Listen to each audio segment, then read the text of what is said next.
तैमूर अपनी मोहब्बत को किसी और के साथ कभी भी नहीं देख सकता। ये चीज़ हूर बड़े अच्छे तरीके से जानती थी, लेकिन तैमूर को अपनी ज़िंदगी से दूर करने के लिए उसे ये सारे टोटके आज़माने पड़ रहे हैं और दावर के नज़दीक आना पड़ रहा है। लेकिन जी आप देखेंगे कि दावर भी हैरान है कि आखिर हूर को हुआ तो हुआ क्या? कैसे वो उससे इतनी मोहब्बत में मुब्तला हो चुकी है? आखिर ये सब कुछ क्या हुआ है? लेकिन जी आप देखेंगे कि दावर काफ़ी हद तक खुश भी नज़र आ रहा है, क्योंकि उसको अपनी मंजिल मिलती हुई नज़र आ रही है और उसको ऐसा लग रहा है कि जैसे उसने सब कुछ पा लिया है।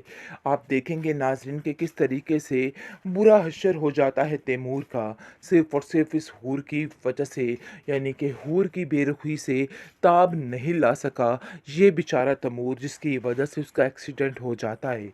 और साफ-साफ समझ जाती है ईमन कि ये सब कुछ इसी की वजह से हुआ है और कहती है कि आज जो तैमूर की हालत है, इसकी तुम ही ज़िम्मेदार हो और तुमने ही ये सब कुछ किया है।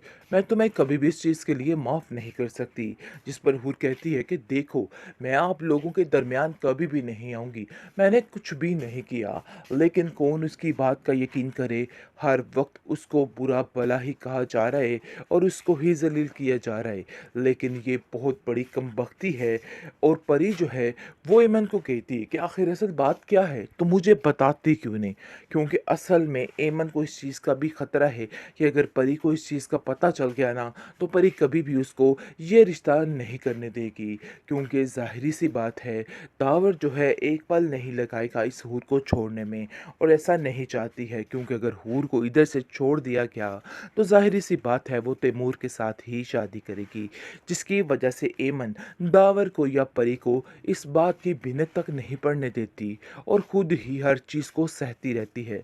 लेकिन फैसला कर लेती है कि वो अब कभी भी उस पे शक नहीं करेगी, क्योंकि वो जान चुकी है कि वाक़ई में हूर के दिल में अब ऐसा कुछ भी नहीं और दूसरी तरफ तैमूर के दिल में भी ऐसा कुछ नहीं है, जिसकी वजह से वो अपने आप को काफ़ी ज़्यादा कंफर्टेबल फ़ील कर रही है। और कहती है हूर, मैं तुम्हें आखिरी वार्निंग दे रही हूँ, मेरी ज़िंदगी में कभी भी इंटरफेयर मत करना। मैं इस चीज़ को कभी बर्दाश्त नहीं कर सकती हूँ। जिस पर हूर कहती है कि तुम मेरे साथ इतनी बेरुखी इस्तेमाल क्यों करती हो? मैंने ऐसा कुछ भी नहीं किया और ना ही तुम्हारी ज़िंदगी में ऐसा कुछ करना चाहती हूँ। ते ही हर चीज़ को अपने कंट्रोल में कर रही है। अभी एमन ये नहीं जानती है कि आखिर इसका तैमूर के साथ क्या रिश्ता है।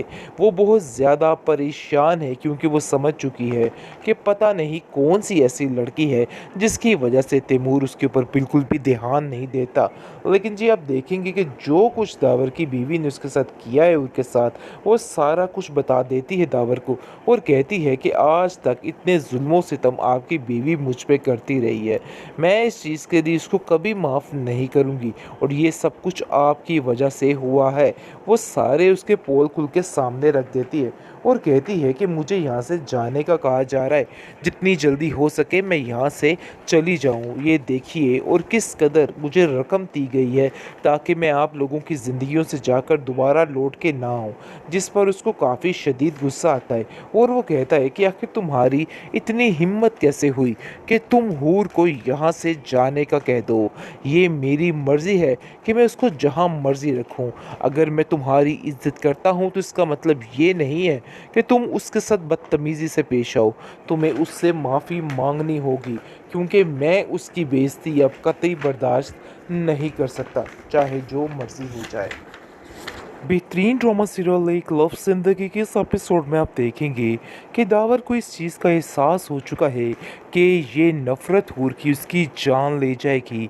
काफ़ी ज़्यादा परेशान है वो और हूर से कह देता है कि तुम्हें ये नफ़रत ख़त्म करनी होगी। जितनी जल्दी हो सके इस नफ़रत को मोहब्बत में बदलना होगा, ताकि सारे मामला ठीक हो सकें। जिसको सुनकर वो साफ साफ इनकार कर देती है।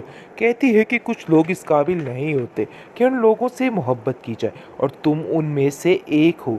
इसलिए बेहतर यही है कि अपने दिल से ये ख्याल निकाल दो और हमेशा हमेशा के लिए मुझसे दूर हो जाओ। लेकिन जी आप देखेंगे कि दावर जो है वो हूर से कहता है कि ऐसा तो कभी नहीं हो सकता।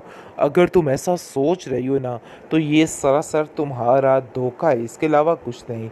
और मज़े की बात इधर ये हो चुकी है कि तैमूर को पता चल चुका है कि उसकी हूर इसी घर में है, जिसको देख के वो काफ़ी ज़्यादा शौक हो जाता है और कहता है कि आखिर तुम यहाँ कहाँ।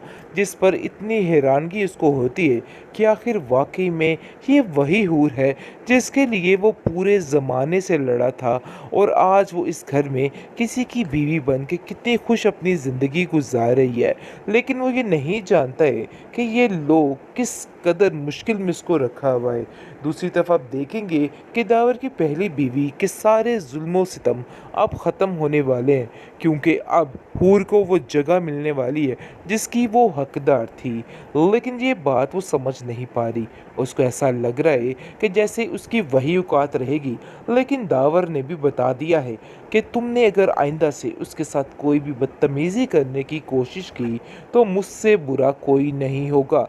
जिसको सुनकर वो कहती है कि आखिर आप उसको इतनी अहमियत कैसे दे सकते हैं, वो इस काबिल नहीं है लड़की कि उसको इतनी अहमियत दी जाए। जिस पर वो कहता है कि कौन किस काबिल है, मैं ये बात बड़े अच्छे तरीके से समझता हूँ, इसलिए बेहतर यही है कि तुम उससे माफ़ी मांग लो, क्योंकि तुमने जो हरकत की है उस चीज़ की माफ़ी तो तुम्हें हरगिज़ नहीं मिलेगी। जिस पर हूर साफ साफ कह देती है कि माफ़ी मांगने का कोई भी फ़ायदा नहीं। मैं नहीं चाहती हूँ कि मेरी वजह से आप दोनों के दरमियान इख्तलाफात बढ़ जाएं। जिस पर उसकी बीवी कहती है कि तुमने जो करना था ना सो कर लिया है, अब मज़ीद मेरे साथ कोई भी इस किस्म की हरकत ना करना। आगे से एमन कहती है कि आखिर तुमने अपना रूप दिखाना शुरू कर ही दिया है, आते ही हर चीज़ को अपने कंट्रोल में कर रही है। अभी एमन ये नहीं जानती है कि आखिर इसका तैमूर के साथ क्या रिश्ता है। वो बहुत ज़्यादा परेशान है क्योंकि वो समझ चुकी है कि पता नहीं कौन सी ऐसी लड़की है जिसकी वजह से तैमूर उसके ऊपर बिल्कुल भी ध्यान नहीं देता। लेकिन जी आप देखेंगे कि जो कुछ दावर की बीवी ने उसके साथ किया है उसके साथ, वो सारा कुछ बता देती है दावर को और कहती है कि आज तक इतने जुल्मों सितम आपकी बीवी मुझ पे करती रही है, मैं इस चीज़ के लिए इसको कभी माफ़ नहीं करूँगी और ये सब कुछ आपकी वजह से हुआ है।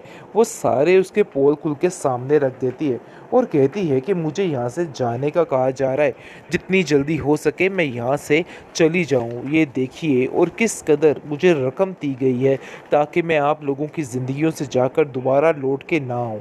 जिस पर उसको काफ़ी शदीद गुस्सा आता है और वो कहता है कि आखिर तुम्हारी इतनी हिम्मत कैसे हुई कि तुम हूर को यहाँ से जाने का कह दो। ये मेरी मर्ज़ी है कि मैं उसको जहाँ मर्ज़ी रखूँ। अगर मैं तुम्हारी इज़्ज़त करता हूँ तो इसका मतलब ये नहीं है कि तुम उसके साथ बदतमीज़ी से पेश आओ। तुम्हें उससे माफ़ी मांगनी होगी, क्योंकि मैं उसकी बेइज्जती अब कतई बर्दाश्त नहीं कर सकता, चाहे जो मर्ज़ी हो जाए।